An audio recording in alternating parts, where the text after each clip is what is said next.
Greetings, it is I, Susie Q. All right, so I'm working with some of the Akashic records and knowing that my soul is maybe part of the Akashic records, or maybe it's just the soul that is helping me on my earthly jaunt while we're here. So we're going to get started. We've got this beautiful written piece. I did it, I don't know, maybe a couple years ago. Who knows? All right, so this is my beautiful material. Shown in as a momentary blip of unforeseen potential, the raven perched high above, gazed to the right, and there too was my direction to follow. Theater seats filled with waifs of long ago, subdued trains of thought invokes the swallows to swarm the higher nature of this concentrical theater as the slide slows down. Higher perspectives derive to higher states to soar in the spirit of easier flows that perhaps become me. Our winged spirit friends, the numbers beyond our own summation, so close, the breath of these beings nudges me to go higher. In a dark warehouse of infinite stories, perched high above is one source of light. This light dynamic focus shines high above perceptible realities that I can understand. Even in the midst of saturating in this focused light, I am unaware of such a potential unfoldment to be realized. Seen for some, I see this light as a laser focus onto the biological systems at the infinite level of understandings. Source of light shines light on each biological system to follow the progression of life. In the higher frequencies, the concept of time is more or less a semblance of energetic streams that connect to the cosmological wave of consciousness. Wherever you are at is the perfect place for you to be. And whatever it is that you are experiencing, you have moments of now to hold or to heal the feeling tones that hook you in or lift you up. Every moment of your awareness creates whole new systems of navigating your overall experience. One slight deviation from your perceptible plans opens new portals of your unique means of processing new information. Like a crossroad in a vast sea of possibility, there too is the question of, what do I really want to create? Oftentimes, as we do, we approach a festive feast of the most delicious foods and beverages. We take it all in and we find we need to rest or pass out. From the idea that all I ever wanted, I ate it and took it all. Then what? It's okay to be okay now. Even in the midst of so much new narrative, programming, contrived, low frequencies, in the midst of all of this and the chain of events that sustains the narrative, you have a choice. Hold or heal that part of you that is ready to step into a whole new frequency. By doing this, whole new worlds open for you, simply because you are willing to change one thing. One simple change in your field ripples through the cosmos as a semblance of the birth of a new star. This is you. Starstuff becomes the uniqueness of you in all aspects of your understanding. Stand on the precipice of this expression of you, here and in this way, as a divinely guided essence, known as you, and shine. Just change one thing.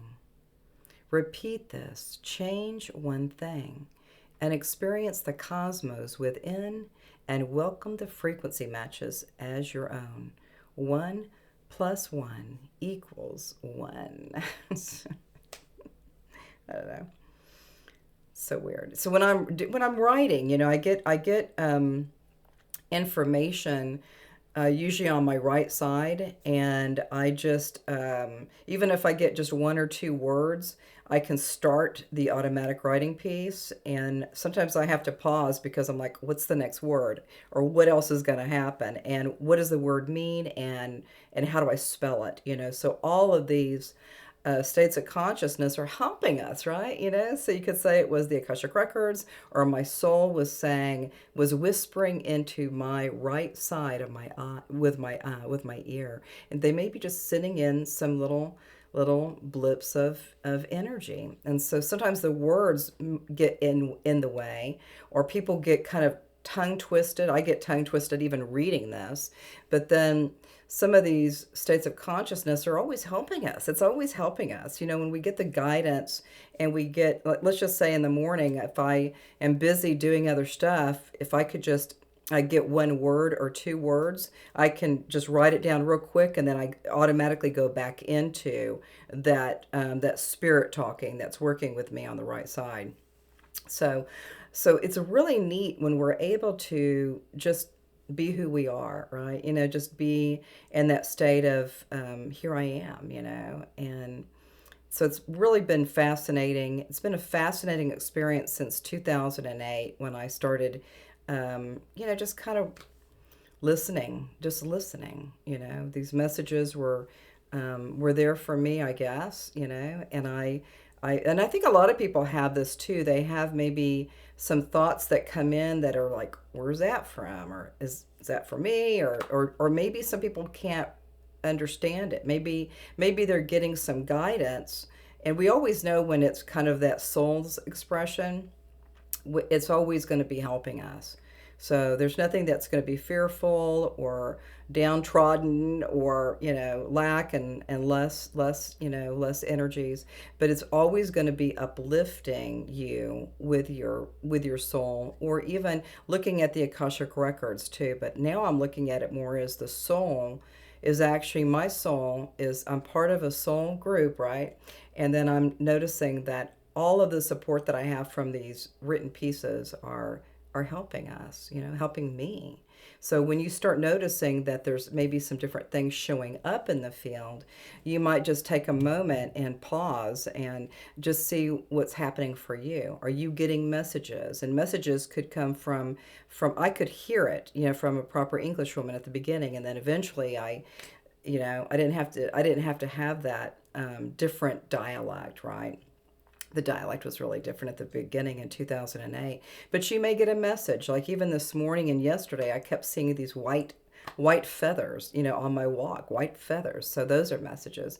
Sometimes dragonflies come in as a messenger, or a red cardinal, or the sound of the dolphins, the sounds of the dolphins, or all of these things are kind of some of these ways of looking at getting guidance. So when we start having butterflies, or whatever, or even growing something, maybe you're planting things in a garden, or or just in a little pot, you're creating something wonderful and amazing. That might be also an offering for you too. So the more that you kind of just be in a moment of, I'm listening, or I'm seeing, or I'm experiencing, all of these are really very powerful for you. And a lot of people just kind of like walking around, busy, busy, busy. I'm in this other paradigm.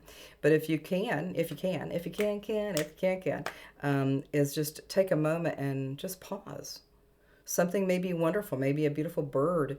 I walk every morning in sunny Scottsdale, and then I look at all the different, the birds and the feathers. They're all over the place. All the dogs, I mean, all of this is bringing us messages. Even like for our fur family, is that they're super support for each one of us. So if you've got a fur baby, for a cat or dog, or you just start noticing that they're supporting us, our fur friends are helping us, they're supporting us, and they're leaning in with our states of consciousness. So I think that's it for now. I'm going to do another video here probably in a few minutes as well.